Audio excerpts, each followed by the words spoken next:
So let's talk about toilets. I think that's a lot of people kind of wonder about that because we're so used to our pristine porcelain bowls that just whoosh things away, out of sight, out of mind. So here you used composting toilets. Yep. And is this something that you came up with? Well, in a sense. I mean, I've changed the design some, but composting toilets are actually not a new idea. They used to do this in China. It's just controlling your shit in a controlled place so it can compost, and then you can use it as night soil or fertilizer to put back into the soil and grow plants again. Now, a lot of ways that people used to deal with human waste were very bad. And we didn't understand microbiology. You think of the Dark Ages in Europe and you think of sewers in the streets and stuff, and it sounds terrible. Oh, yeah. So the water toilet was this innovation that got us away from that. So I understand why people like it. The problem is that we're wasting all this fresh water that we need, flushing it down the toilet, going through tubes to other places where it's expensive to process it. That's a really flawed system. So in a sense, what we've done is we've taken the knowledge we have now about microbiology and how diseases transmit and everything, and what I've designed is chambered toilets. I'm not the first person to do this. That you use for a while, and there's a big composting process going on while you're using one side with thermophilic bacteria, and then you shut that down and use the other side for a while, and then after 6 months or whatever your schedule is, you now have fertilizer, and there's no disease risk, there's no smell. In fact, my toilets smell less than many toilets in the city.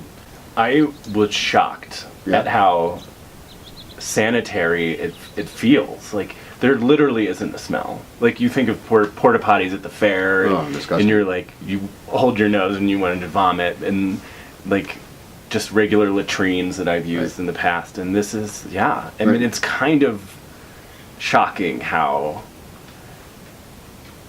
sanitary it seems. And the fact that you end up with like a product when you're done with it that you can then use is like mind-blowing. Yeah, what shocks me is it's so simple, it's so cheap, it's usable in all parts of the world, and hardly anyone's doing it.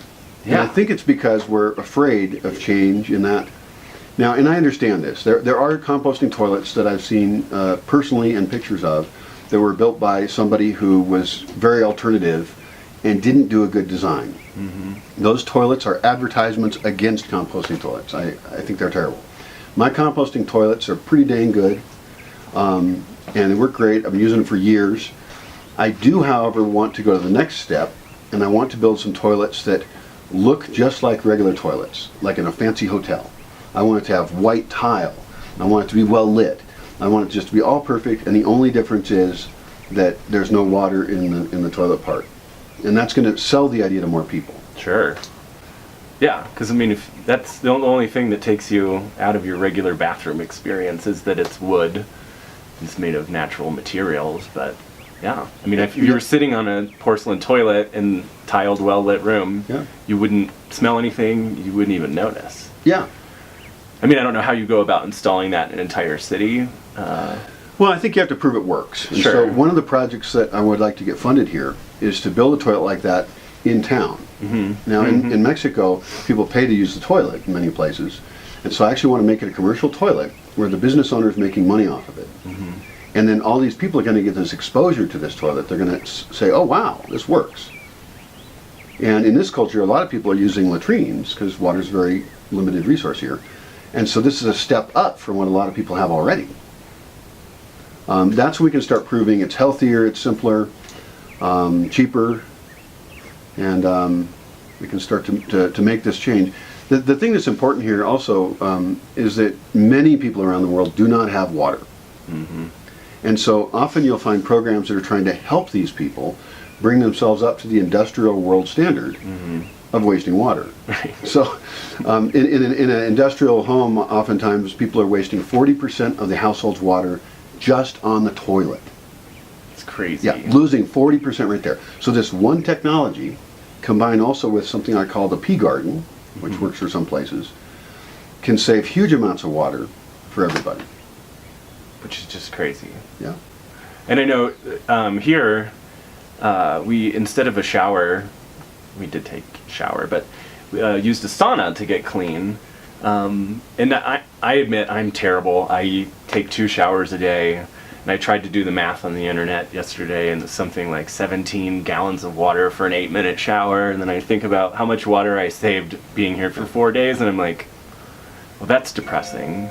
So to be conscious of that, like, yeah. Yeah, well, it is fun to do the math on all these systems, because I don't want to have this be a place where we kind of make up a pseudo-spiritual solution of being in tune with everything. No, let's crunch the numbers, let's do the math. So when we talk about showers, let's calculate in our own lives how much we're using. Mm-hmm. And I don't get judgmental about this. Like, I don't go pick people and say, hey, you're taking too many showers. I hate those echo assholes, you know. Yeah. We're all where we're at, doing what we can do, becoming conscious of what energy we're using. So in this case, we use the sauna, mm-hmm. which is also not a new technology. I mean, you go back to sweat lodges and indigenous people, and they're doing that.